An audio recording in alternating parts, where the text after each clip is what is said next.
O episódio que você está prestes a ouvir foi gravado em meados de 2022, quando, apesar de sabermos que os Yanomamis passavam por uma situação complicada, como já é de costume com todos os povos originários brasileiros, não tínhamos noção do tamanho e da gravidade do genocídio que estava ocorrendo, e que em 2023, após a virada do governo, viria à tona. E foi por isso que durante o episódio vocês não vão ouvir nenhuma menção a toda essa situação. Isso infelizmente acabou datando um pouco o episódio, mas as informações que passamos não deixam de ser importantes e o lançamento do episódio acaba sendo bastante oportuno dada a situação atual desse povo.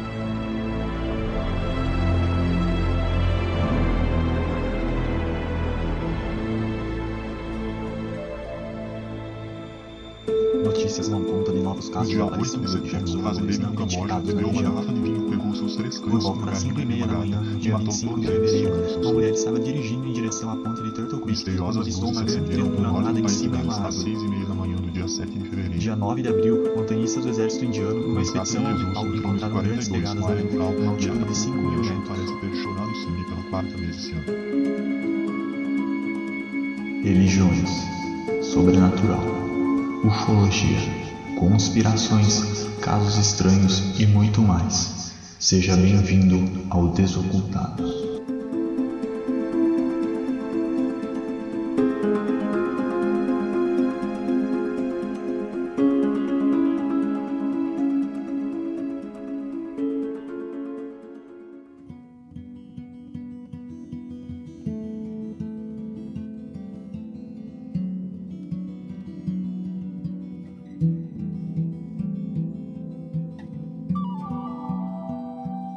Olá, sejam bem-vindos a mais um episódio do Desocultados. Estamos aqui hoje para falar sobre um tema que eu queria há muito tempo falar, um tema que eu gosto muito de falar, que tem a ver com um pouco do objetivo do Desocultados, que é trabalhar em cima da cultura e da religião do nosso país, né, do Brasil.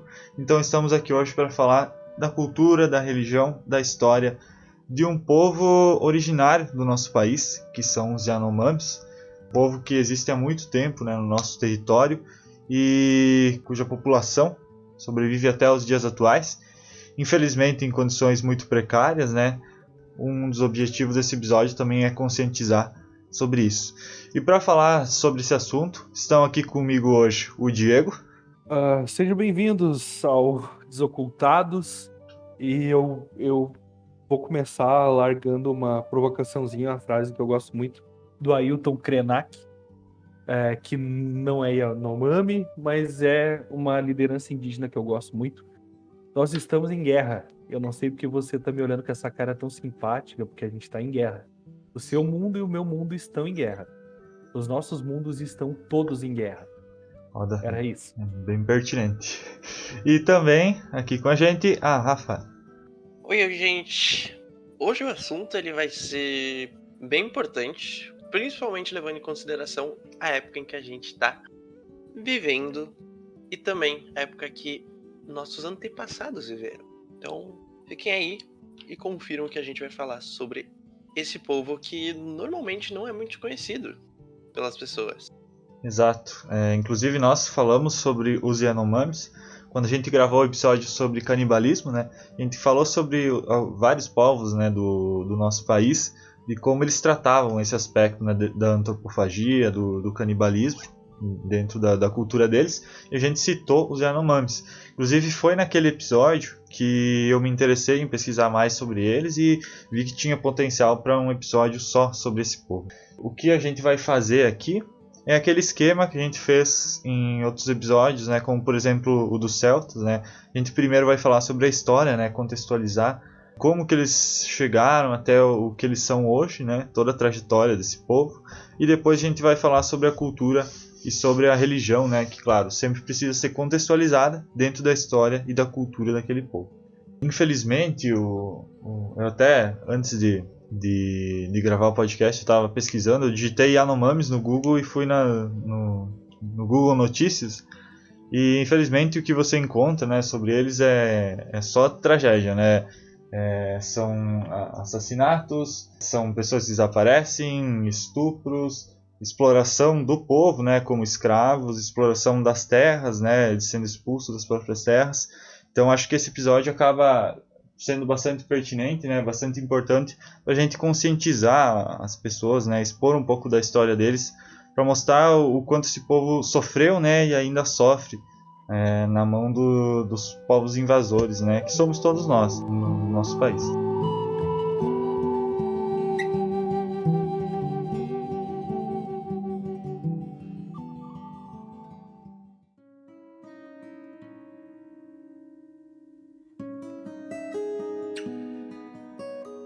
Então, antes de começar falando sobre a história desse povo, vamos contar um pouquinho sobre o que os Yanomamis acreditam ser, né, a origem deles, num sentido mitológico.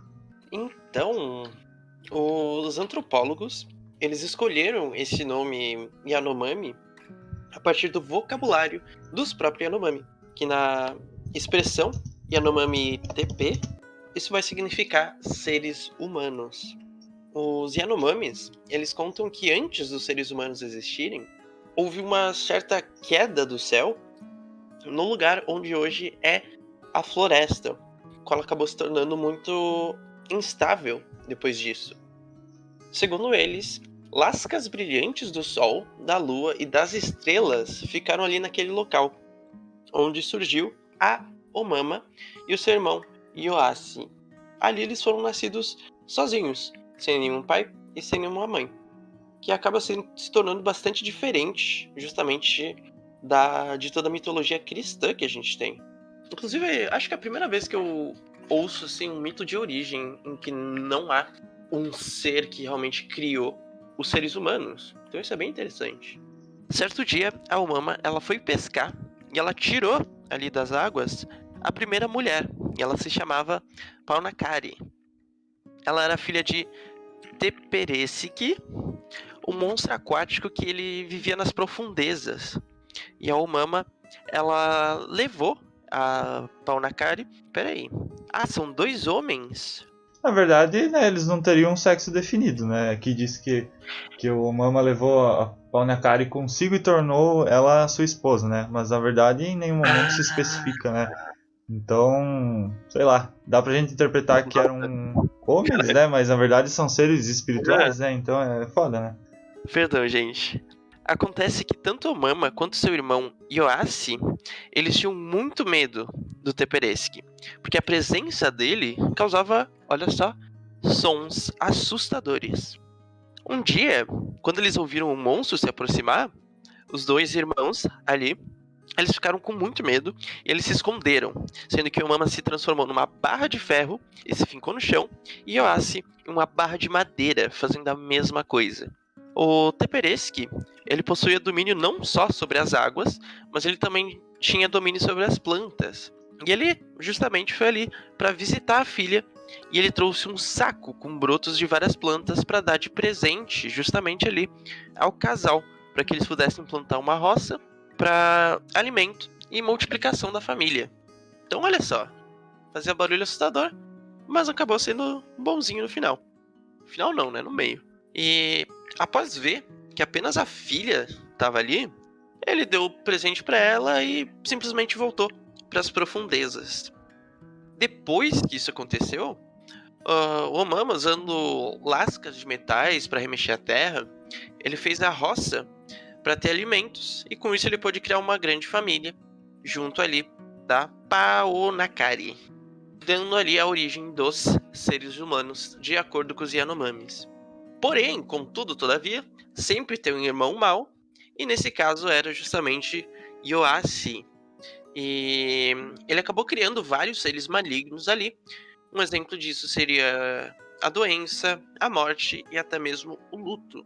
E para proteger os filhos de todas essas coisas ruins, Omama criou os Shapiri, que seriam conhecidos como espíritos imortais e protetores. É importante ficar com esse mito de origem na mente, e até por isso que eu expus ele já no início da pauta, justamente porque vários aspectos da cultura, né, da religião dos Yanomamis vão incluir um pouco desse mito de origem, né, nos seus porquês. Então acho que é importante contextualizar isso antes de qualquer outra coisa. Mas agora a gente já consegue falar realmente sobre a história do povo em si, né?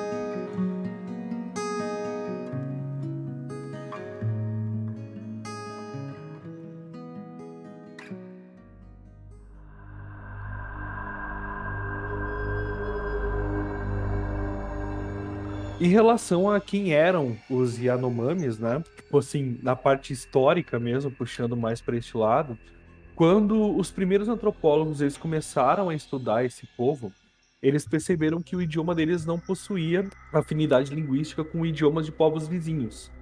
E eles deduziram então que os Yanomamis seriam descendentes de um grupo indígena que permaneceu isolado desde épocas remotas, assim.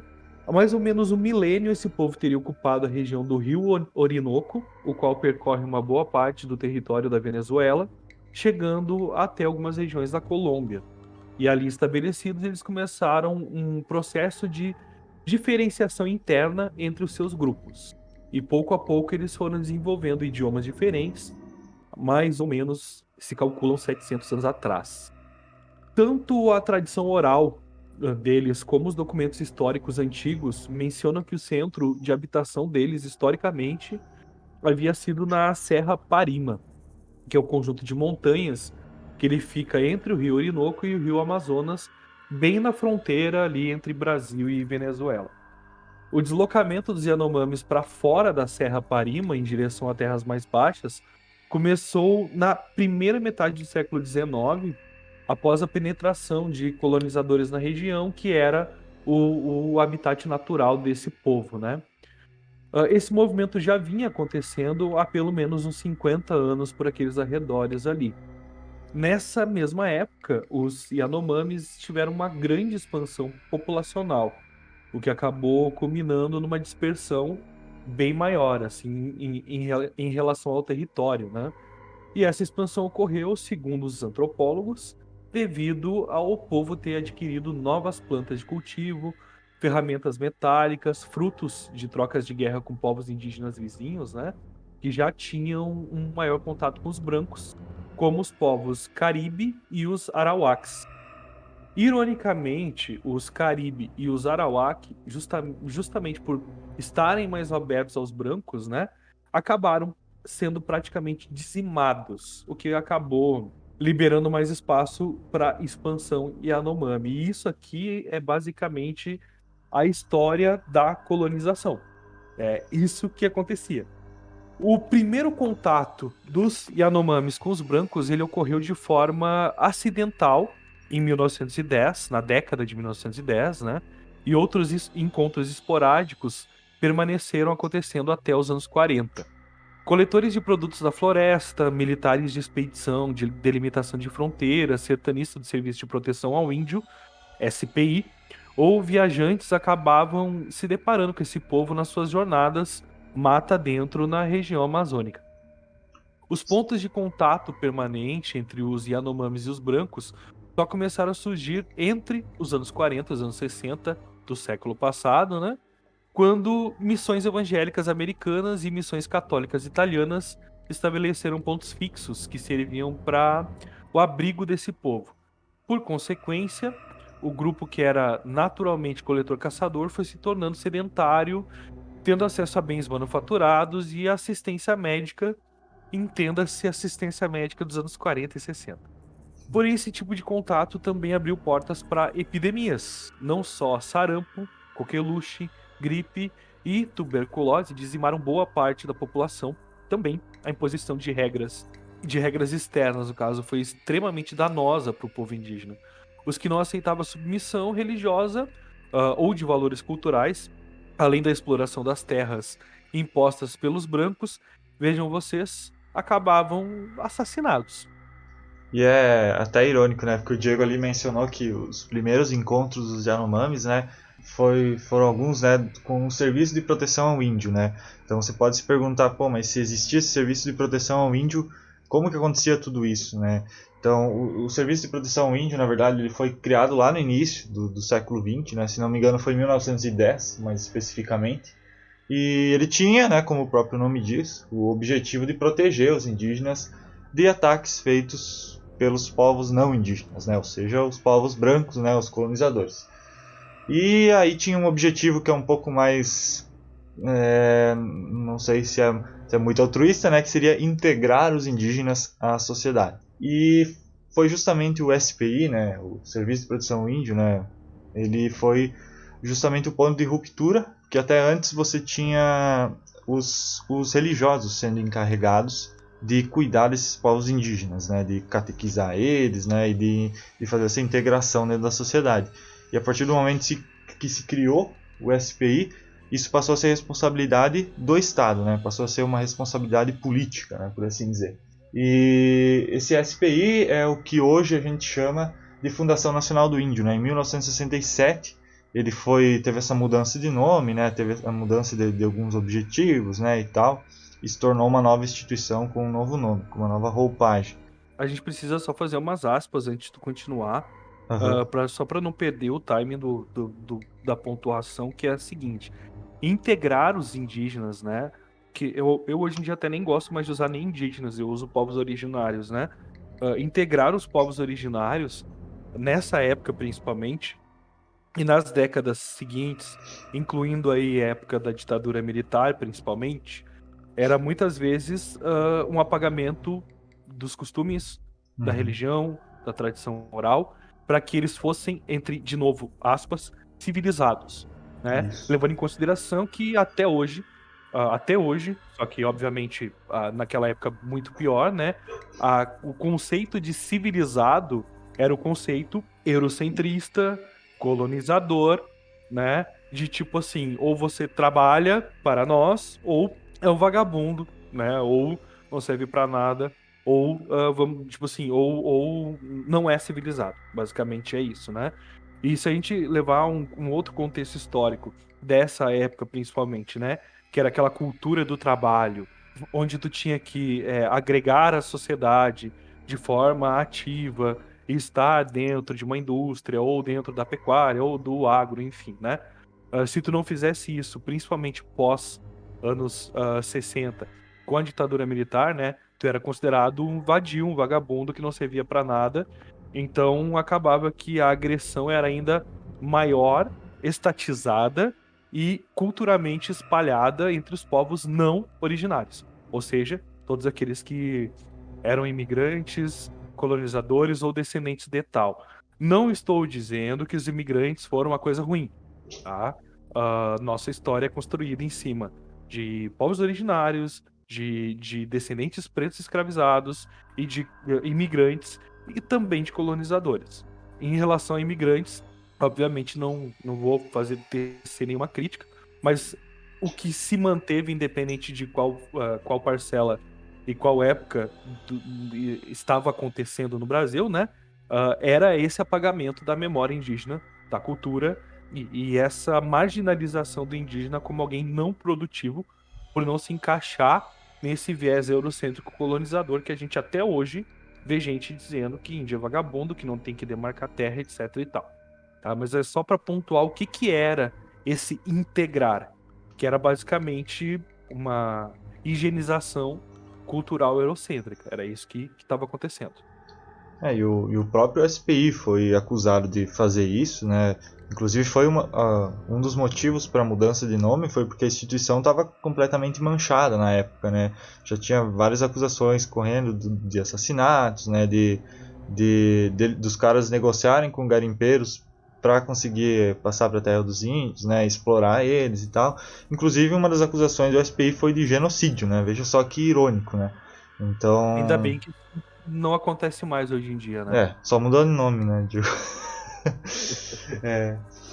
Então, assim, toda essa situação, né, naquela época já estava muito ruim, né, para os Yanomamis, não só para os Yanomamis, né, que a gente está falando deles aqui, mas assim, entendam que isso acontecia, né, e ainda acontece hoje com praticamente todos os povos originários, né, não só do Brasil, como de muitos países no mundo, né. E em relação aos Yanomamis mesmo, E ali nos anos 70, 80, começou aquele projeto para o desenvolvimento da região amazônica, né? E aí, aquele plano de integrar a região norte do Brasil, né, que estava um pouco esquecida ali, com o restante do país. E aí o que aconteceu? Eles começaram com aquele projeto da construção da rodovia transamazônica. E então imagine, né, para construir uma rodovia daquele porte, houve toda uma devastação de todo esse território que era dos indígenas. E a gente precisa entender também isso de uma forma panorâmica, né? Então não é simplesmente construir a estrada, né, e passar somente por aquele território, porque a partir do momento em que você precisa construir uma rodovia dessas proporções, você tem que trazer trabalhadores ali de tudo quanto é lugar do país, né? O próprio norte ali não era tão habitado naquela época, então não tinha tanta mão de obra ali. Então esses trabalhadores que vinham de outras regiões do Brasil, eles precisavam do local para morar, né? Um local para pelo menos passar a noite. E aí começou a construção, né? Começou mais um processo de colonização em cima da colonização ali, e começou-se a ocupar cada vez mais espaço. E a partir do momento em que você tem pessoas morando ali, você precisa de comércio, e daí começam a surgir as fazendas, né?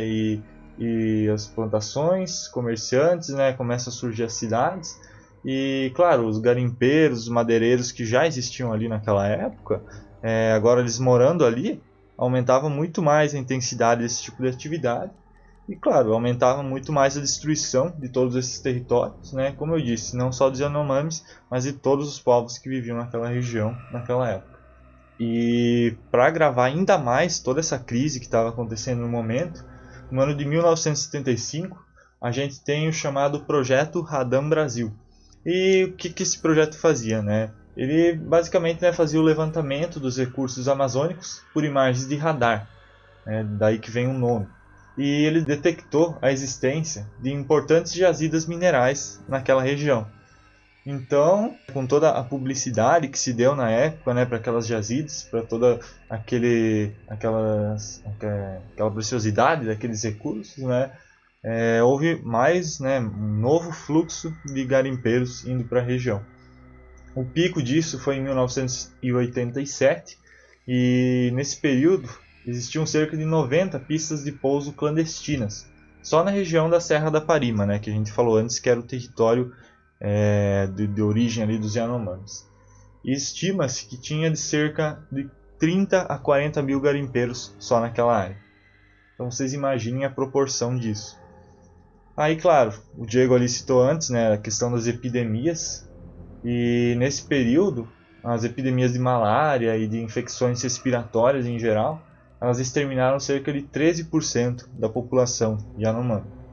E a gente nem está levando aqui toda a destruição ambiental, né, que é causada pelas práticas das mineradoras, né, dos garimpeiros, que com certeza, né, acabavam impactando na qualidade ali dos alimentos dos indígenas, né, e da própria água ali da região, que para eles era algo natural, né, que era do dia a dia deles, e de repente estava tudo envenenado, né, e claro, eles não tinham esse conhecimento, né, imagine quantos que morreram por causa desse tipo de coisa.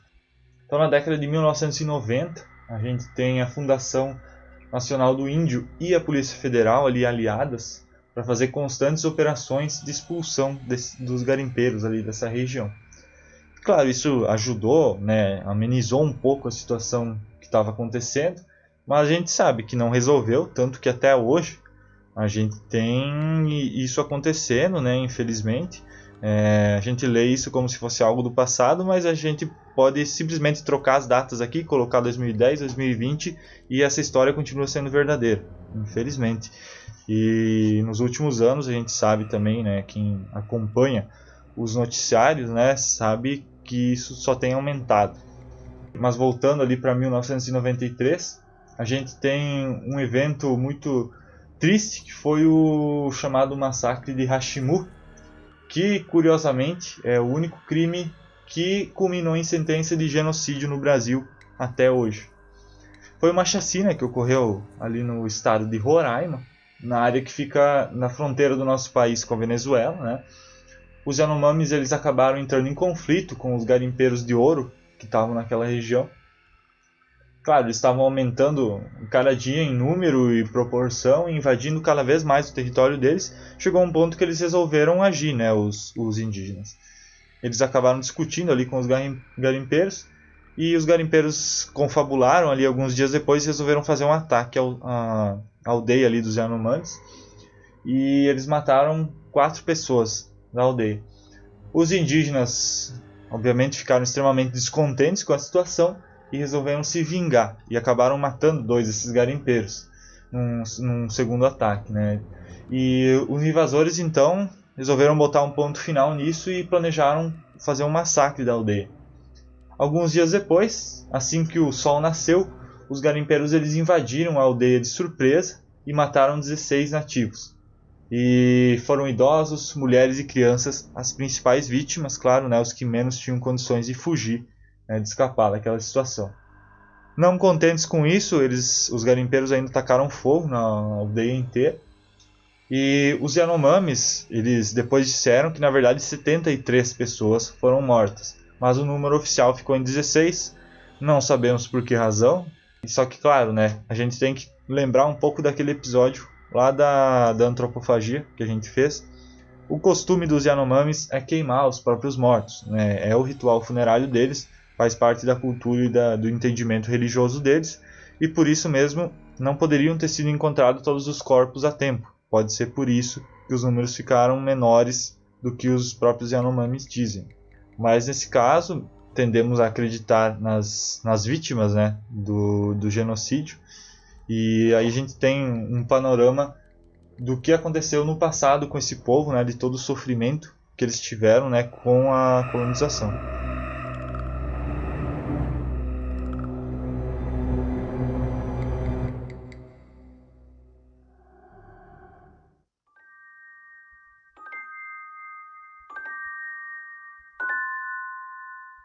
Infelizmente, falando mais dos Yanomamis hoje em dia, a situação não mudou. Dá pra dizer que pelo menos agora não é puramente uma colonização, mas sim um interesse puramente comercial, justamente nas terras Yanomamis. Atualmente, o território dos Yanomamis ele é ameaçado por diversas atividades econômicas e a maioria delas feitas ilegalmente na região, como por exemplo a agricultura comercial, com a questão do agronegócio, as madeireiras, as agropecuárias e a mineração industrial. Cerca de quase 60% do território Yanomami ele é coberto de requerimentos e títulos minerários, que são registrados no Departamento Nacional de Produção Mineral por empresas de mineração públicas e privadas, nacionais e multinacionais. Eu não consegui verificar esse dado dos 60%, ele é de mais ou menos uns 5 ou 6 anos atrás, se eu bem me lembro. Não consegui achar nada mais atual para a gente poder passar um número mais preciso, né? Mas tendo a crer que não mudou muito, né?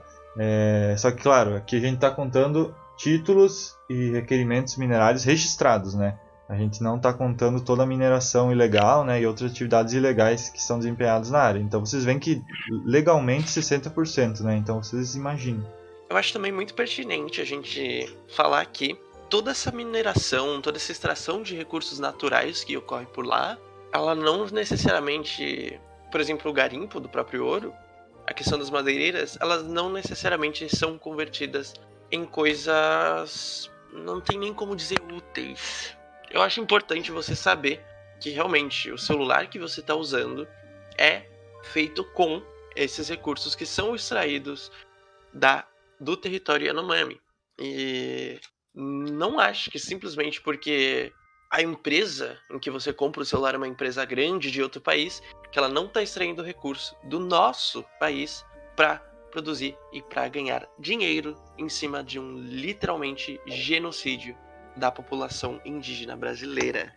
Então fica aí nosso desencargo de consciência aqui, porque a única maneira dessas grandes empresas conseguirem se sustentar e vender seus próprios produtos a um preço de custo muito baixo é explorando esses lugares de países que eu diria subdesenvolvidos. Então, esse combate não é só com as políticas brasileiras, são com todas as políticas mundiais que a gente tem que tomar cuidado. Porque logo logo, eu não duvido que nossos filhos e que os nossos netos já não vão mais ver os Yanomamis vivos. Provavelmente, eles vão ser só mais uma fotinha no seu livro de história. Infelizmente, a situação da violência contra os Yanomamis, além de, claro, diversos outros povos indígenas nativos do Brasil, não ficou ali, como eu disse, só no passado. Inclusive, no ano de 2022, o ano atual que a gente está gravando esse podcast, a gente teve um caso que tomou grandes proporções nos noticiários nacionais, após um grupo de Yanomamis, escutem bem isso aqui, denunciarem um estupro e o assassinato de uma criança da sua comunidade por garimpeiros. A aldeia deles foi queimada e 25 indígenas desapareceram. Até agora a gente não tem notícia desses indígenas. Deixa só eu corrigir aqui, eles foram localizados, tá?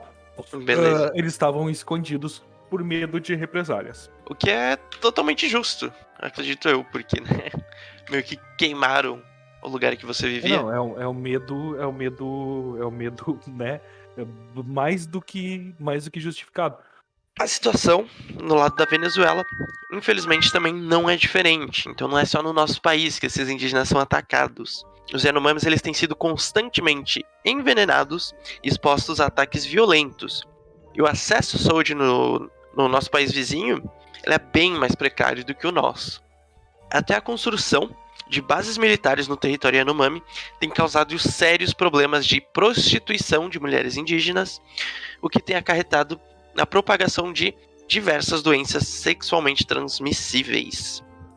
E pior de tudo é que esses indígenas, eles vivem sob constante ameaça dos invasores.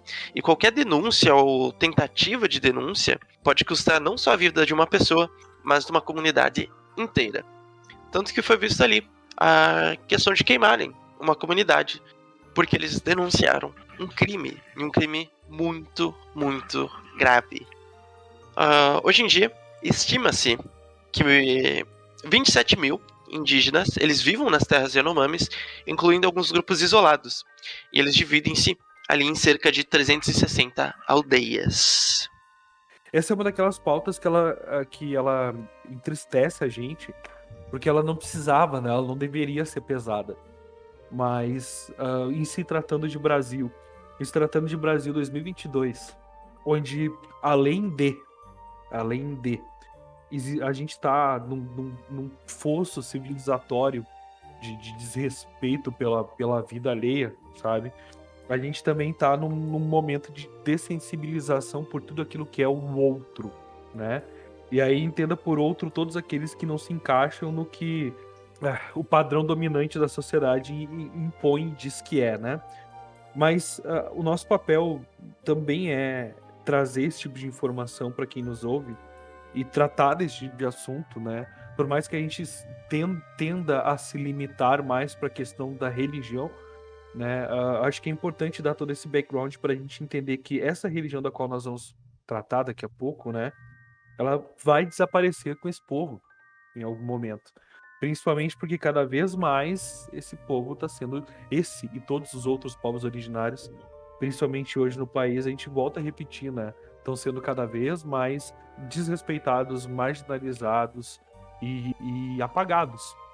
A gente vai falar um pouco sobre o cotidiano dos Yanomamis, até também para trazer essa ideia de mostrar para quem nos ouve, né, como que funciona o dia a dia desse povo e também porque assim, não que seja preciso humanizar um povo, porque essa não é a palavra certa, mas usando ela nesse contexto, né, até para a gente conseguir humanizar essas pessoas que são seres humanos, mas que são vistos como algo à parte muitas vezes, né? Então assim, é porque a cultura é diferente, parece que não faz parte da nossa sociedade, o que é uma maluquice. Inclusive eles são muito mais donos da terra do que nós. Enfim, os Yanomamis, eles geralmente vivem em casas comunais, em formato de cone ou de cone truncado. Tem um grupo deles que adotam casas retangulares nas aldeias, né? Cada comunidade é independente das outras e nenhuma delas possui um chefe propriamente dito. Quando é necessário tomar alguma decisão, busca-se a realização de vários e longos debates até que a comunidade chegue a um consenso. Os membros de cada grupo eles preferem manter as relações dentro da própria comunidade, então é comum haver casamentos entre primos, o que transforma as aldeias em conglomerados de pessoas com laços consanguíneos, né? As tarefas são divididas entre sexos, homens caçam animais e mulheres fazem parte da agricultura. A caça, embora seja equivalente a aproximadamente 10% da alimentação dos Yanomamis, é considerada muito prestigiada e sagrada, tanto que o próprio caçador não come do animal que ele matou. A atividade de pesca, ela já é mais aberta, né? Ela é desempenhada tanto por homens quanto por mulheres, e todos os dias cada família prepara a sua própria comida em fogueiras.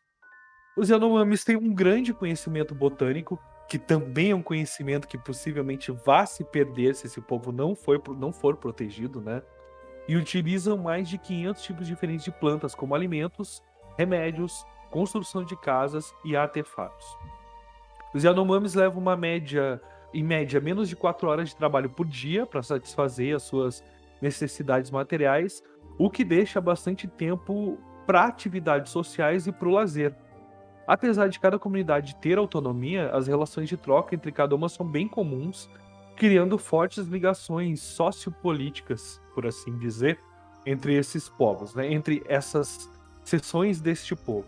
As pessoas que vêm do ambiente externo são conhecidas como Yayutepe, que são os outros, e geralmente são vistas com desconfiança. Isso inclui outros grupos indígenas, mas principalmente os Napepe, que são os brancos. Estes os mais temidos pelo povo por todas as razões que a gente, né, já veio explicando até aqui. Há também o caso de Yanomamis isolados, cujo único grupo é chamado de Moxihatetea. É um pouco difícil falar isso, mas eu ainda consigo. Moxihatetea. Eles vivem na região da Serra da Estrutura, em Roraima, há mais ou menos uns 15 anos, e o número de mais ou menos 80 pessoas, né? O seu território é bastante ameaçado por garimpeiros, o que tende a causar conflitos bem violentos entre ambos os lados, sem falar na transmissão de doenças caso haja contato.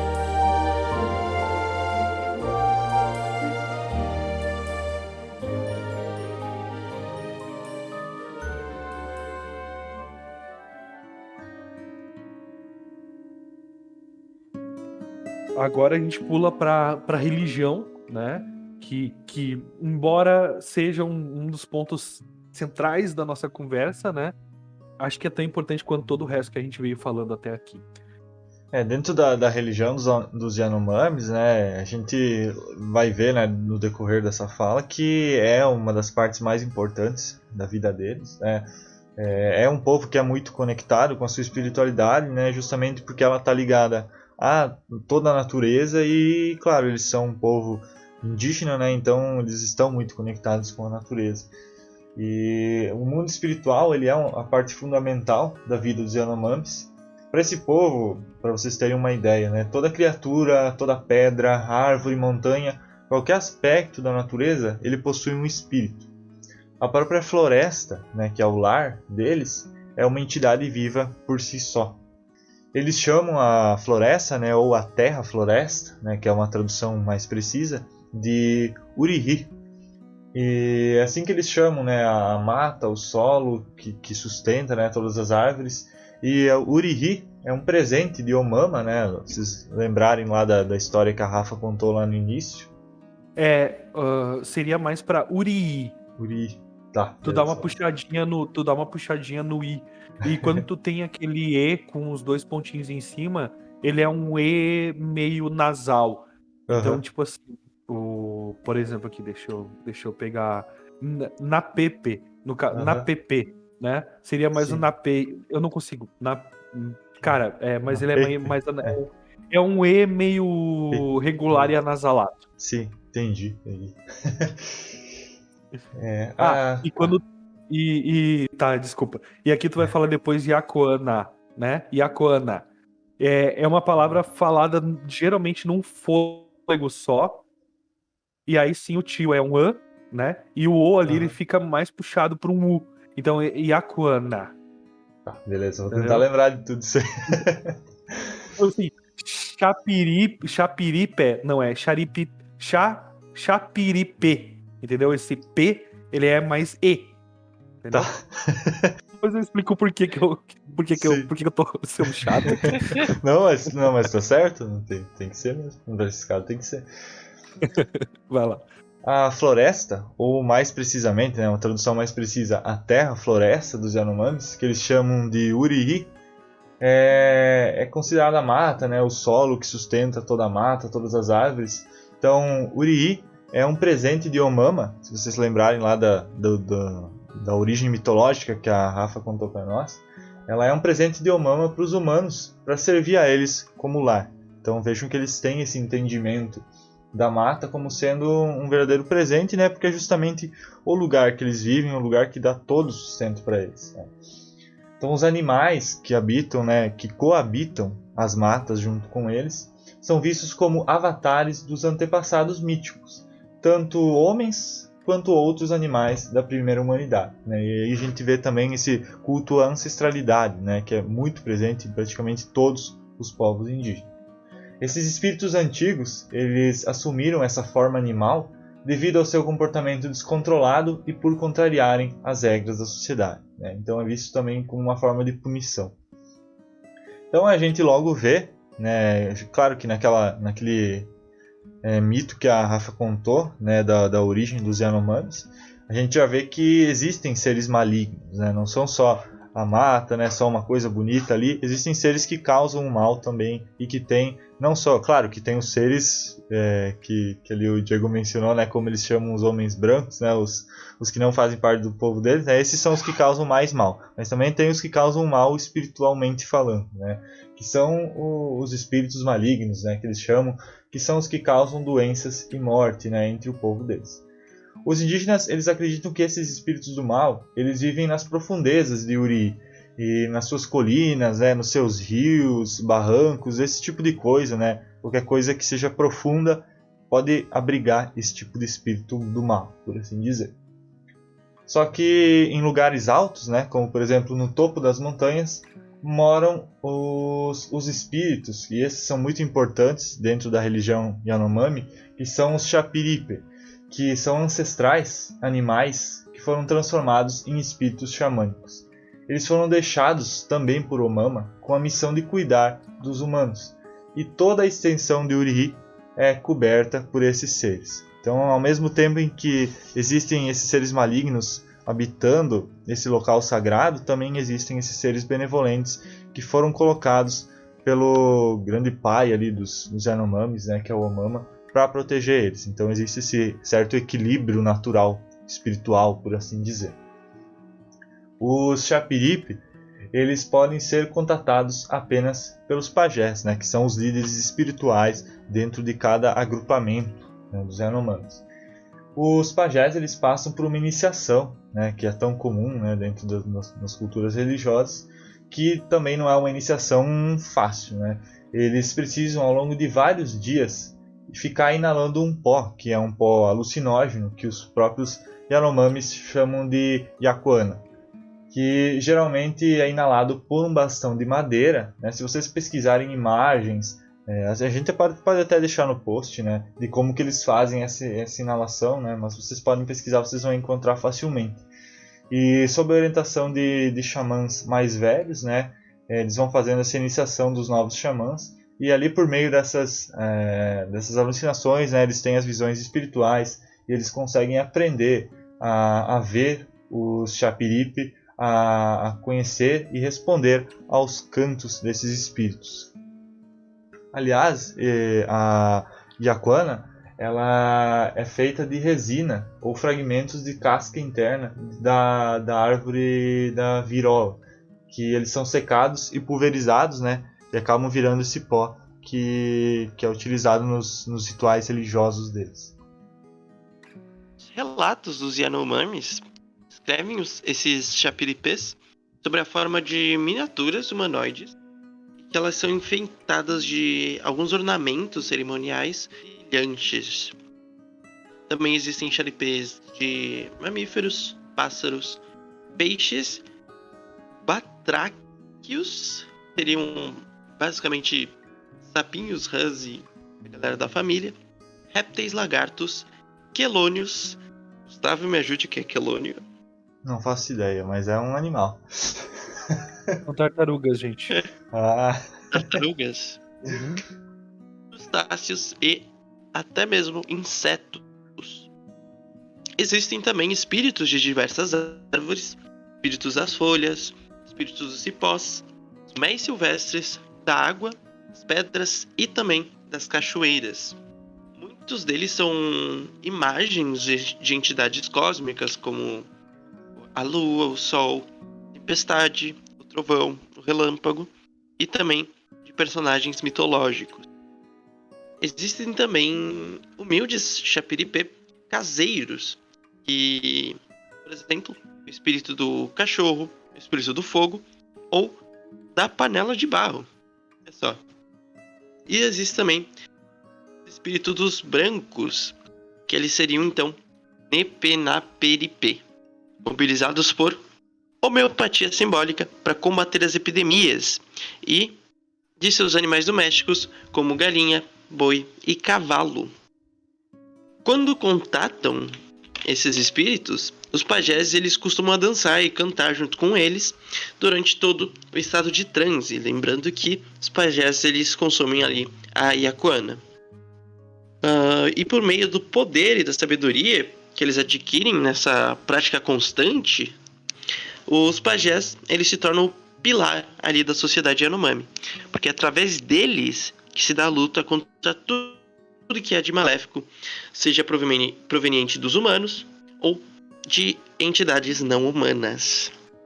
Cabe também aos pajés proteger a vida da sua comunidade contra os invasores humanos, contra predadores da floresta, desastres naturais ou até mesmo contra pajés de comunidades inimigas.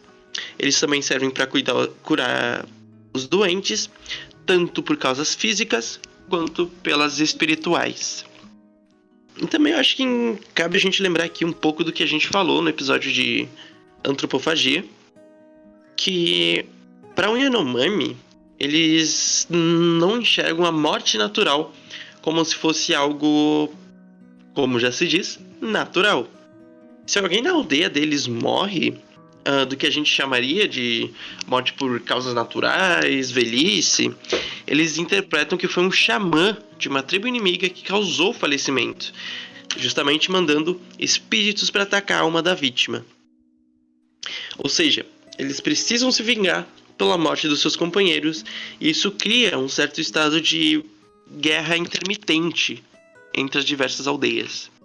E também, claro, vale ressaltar que agora a gente vai entrar um pouquinho na antropofagia, só que isso acaba trazendo algo mais do passado Yanomami, já que hoje em dia não é tão comum essas práticas, justamente por conta desse processo mais exploratório mesmo.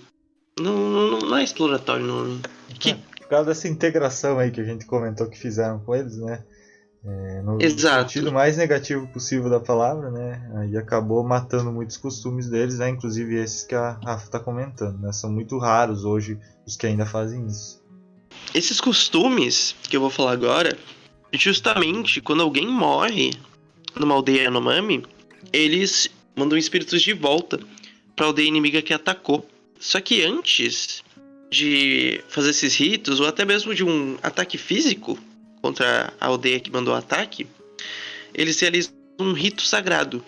E essa antropofagia que é praticada pelos Yanomamis, ela é como se fosse uma espécie de endocanibalismo, ou seja, é um canibalismo que só ocorre dentro da própria aldeia. Apesar do nome ser muito forte, eles comem as cinzas do amigo que foi morto como uma prova de respeito e de afeto. Ou seja, nesse caso, o canibalismo não toma o caminho do ódio. Ele se toma justamente o caminho do amor. Após o lamento pelo falecimento, o cadáver é levado para fora da aldeia, a carne é separada dos ossos e cremada. Os ossos, então, eles são limpos, eles são moídos numa espécie de pilão até eles virarem as cinzas, que no funeral, os vizinhos e os aliados, eles comem as cinzas com purê de banana. Também existe a crença entre esses povos de que o assassino e a vítima compartilham uma ligação extremamente forte, como se o assassino ali da pessoa que foi morta pela tribo inimiga, ele devorasse a alma do morto. Por isso, enquanto o corpo da vítima se decompõe, o assassino da outra aldeia se submete a um rito chamado Unokai, que envolve a restrição alimentar e a reclusão até o momento que a aldeia imagina que a vítima já tenha virado cinzas.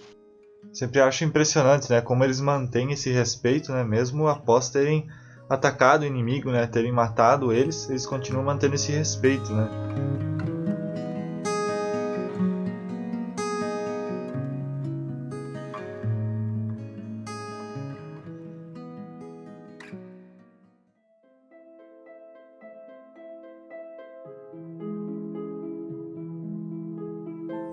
Acho que agora como a gente já falou um pouco da história e da própria religião dos Yanomamis, acho bom a gente ir concluindo esse episódio. E, infelizmente, é bom a gente lembrar que toda essa situação de exploração, invasão, assassinato e a destruição dos Yanomamis, ela não ficou só no passado, tá? Basta a gente dar uma breve olhada no nosso noticiário para ver que a situação ainda continua hoje em dia. Embora os povos originários eles tenham seus direitos defendidos em lei no Brasil, na prática, infelizmente, não acontece da forma que deveria ser. E eu sei que a gente falou bastante disso nesse episódio, sobre toda essa questão dessa perseguição, desses assassinatos, de até crimes muito graves assim, que ocorrem com esses Yanomamis. Podemos dizer, sim, uma espécie de genocídio. E isso é que é muito importante, a gente tomar consciência de que sim, isso acontece no nosso país. Isso acontece em pleno 2022, onde as pessoas se julgam civilizadas, mas ainda assim continuam fazendo uma barbárie dessas. A gente espera que de alguma forma, mesmo que sendo pequena, esse episódio ele tenha contribuído para trazer à tona ainda mais informação sobre esse assunto e também conscientizar vocês de que é apenas um dos milhares de povos indígenas que ainda habitam o nosso país e o mundo, e que a divulgação dessas informações sobre a história e a cultura deles contribua para deixar as pessoas mais cientes ainda da necessidade de se proteger esse patrimônio cultural e principalmente a vida dessas pessoas. Quando eu era bem mais novo, eu acho que eu devia ter uns 9, 10 anos, né? Alguma coisa assim. A gente tinha uma biblioteca na escola. Um dia a gente ia lá, né? Pegava os livros e ficava uma semana com eles, né? Depois devolvia. Acho que a maioria das escolas era dessa forma, né? E uma vez eu entrei lá na biblioteca, fiquei explorando lá os livros e acabei encontrando um livro de mitos indígenas, né? Histórias, né? Lendas, né? De povos originários em geral aqui do Brasil, né? Na época eu nem sabia direito o que significava aquilo, né? Mas eu não lembro o nome exatamente do livro. Queria muito lembrar o nome e o autor, né? Para poder consultar esse livro hoje. Mas não me lembro. Mas alguma coisa naquele livro me chamou a atenção. Não sei se cheguei a folhear ele, alguma coisa assim. E eu acabei pegando, né, levando esse livro para casa e lendo ele. E eu me vi extremamente fascinado pelas histórias dos povos do nosso país. O livro, especialmente, né, aquele livro, ele contava as histórias de uma forma bem visceral, né? Então envolvia muito assassinato e de seres que matavam pessoas, que possuíam corpos, né, e coisas do tipo. Então era um livro bastante assustador, eu acho que até foi por isso que eu gostei tanto, né? Na época eu era bastante atraído por essas histórias mais de terror, né? E coisas do tipo, e eu acho que o autor foi bem feliz na forma que ele escolheu contar todas essas histórias, né? Esses mitos dos povos indígenas. E justamente aquele livro, naquela época, ele me fez querer pesquisar muito sobre essas culturas. E mesmo criança, então eu acabei criando bastante gosto por essa cultura indígena, né? Por entender esses povos, né? E da mesma forma que um livro, né? Uma coisa tão pequena ali, provavelmente mudou e impactou na forma como hoje, né? Como eu construí, né? Toda essa visão dos povos indígenas, como seres humanos também, graças a pesquisar e buscar entender mais, depois de ficar fascinado com as histórias deles.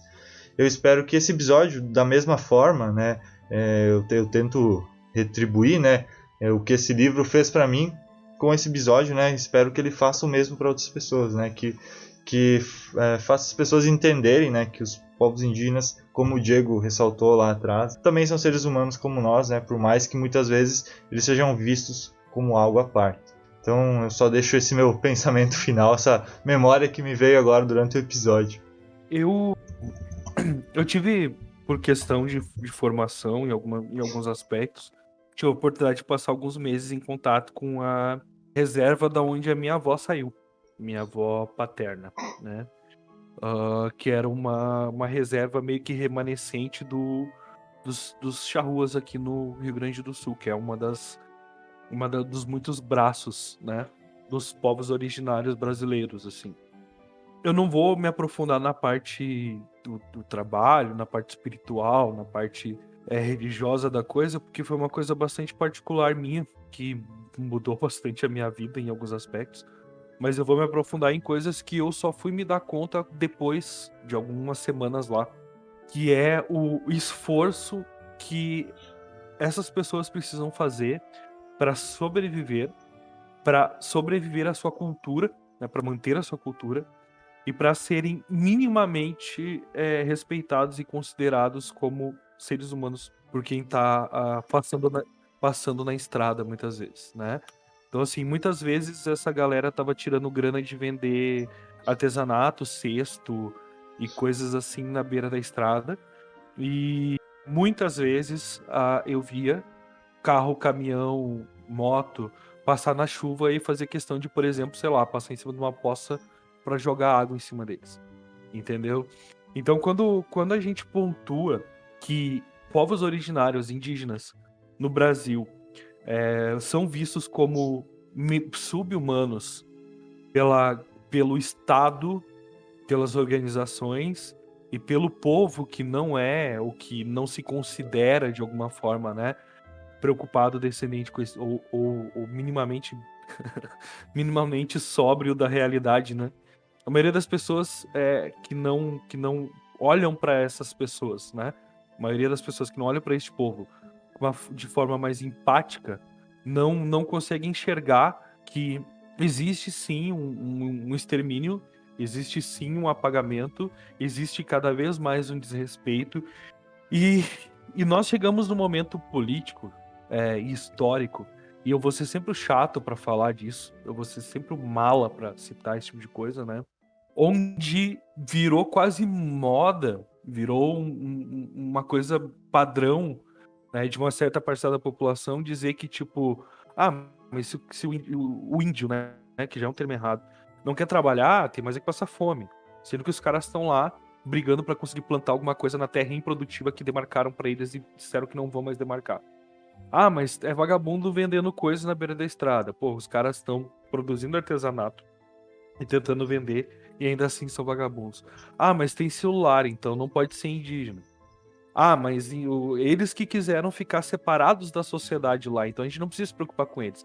Sempre tem, tipo, tudo isso que eu tô falando, gente, eu não tô inventando. Isso eu ouvi em situações diversas, de pessoas diversas, né? Então, quando por exemplo, eu comecei o podcast falando fazendo aquela citação, né, do Ailton, o Ailton Krenak, é porque ele tenta trazer essa visão que eu tô passando de que nós estamos em guerra.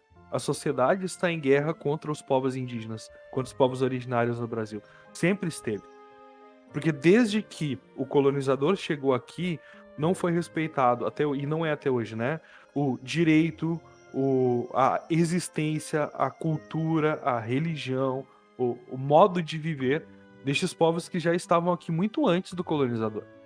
E eu estando lá dentro daquela reserva, eu vi, além da riqueza cultural, além da religião estruturada, além do senso comunitário, do senso familiar, né, do senso de comunidade mesmo que eles têm entre eles, que não só é importante para que eles continuem sendo o povo que são, mas para que eles sobrevivam, porque se eles não se juntarem e não viverem assim, eles não têm chance. Além disso tudo, que é muito bonito, eu vi o descaso, o abandono, a fome, a sujeira que tipo assim, que não eram eles que deixavam lá, mas tinha nessa reserva em particular que fica aqui no Rio Grande do Sul, tem um lixão do lado da reserva, que piora ainda mais as condições de plantio, que já são difíceis, né? Porque os caras ganharam uma terra delimitada perto da praia, em areia, improdutiva, que mal e mal nasce um capim. Então, assim, o que eu tô dizendo foi uma coisa que eu vi, que é esse abandono estatal, principalmente, esse preconceito, essa coisa de olhar para essas pessoas como sub-humanos, né? Eu senti isso estando lá.